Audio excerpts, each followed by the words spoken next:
I think like that what first sparked the idea was us talking a little bit about like hidden homelessness and doubling up.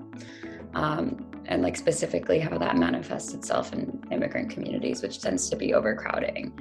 So like multi-generational households, or like people who are like basically where too many people are sharing a room.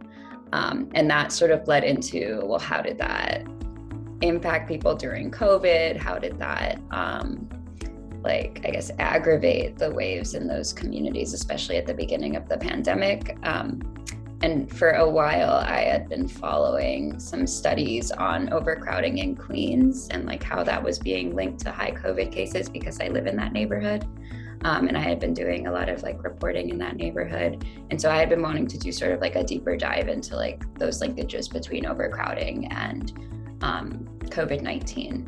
And then it sort of went like, it started with that. And then as the pandemic progressed and the story progressed, we also started hearing a lot about how those communities were also at a super high risk for eviction. And that's how it became sort of the links between overcrowding, evictions, and like COVID-19 in terms of health.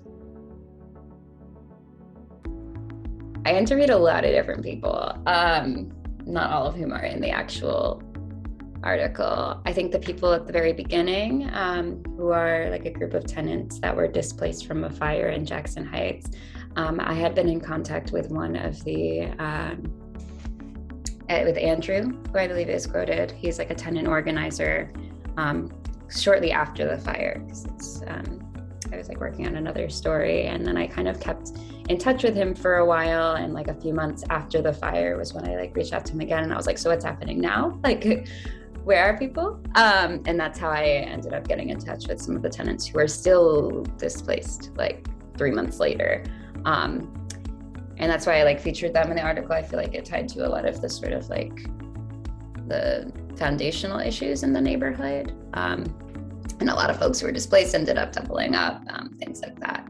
So that's how I found them. A lot of the experts I like either knew or been in touch with or reached out to them because of like the studies they had done or like their expertise. And then a lot of the other tenants I met through like attending rallies against evictions, and connecting with folks through like oftentimes really tiny kind of grassroots community organizations or just like concerned tenants. So those are sort of like, I guess like the three groups of people that I spoke with.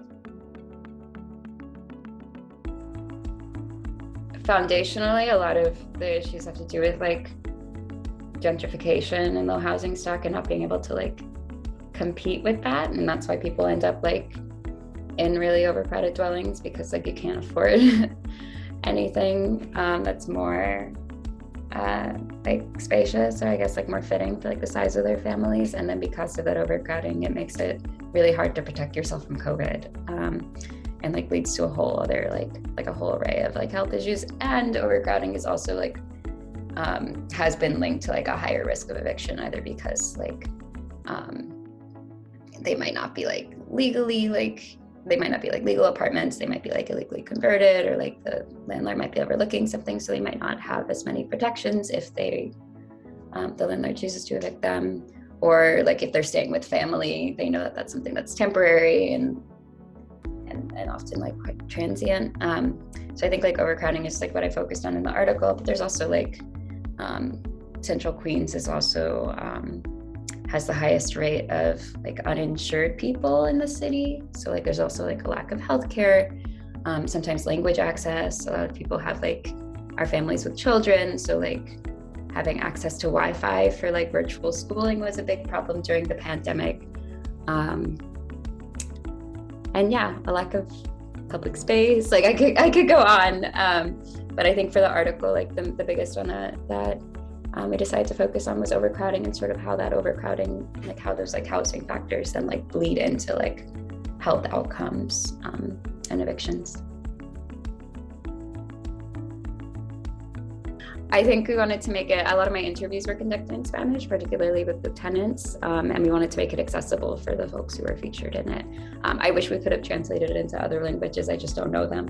And so we stopped at English and Spanish, but I think in general, it's like really important that we make those things accessible for people, especially if we're going to like rely on their life experience to like learn things.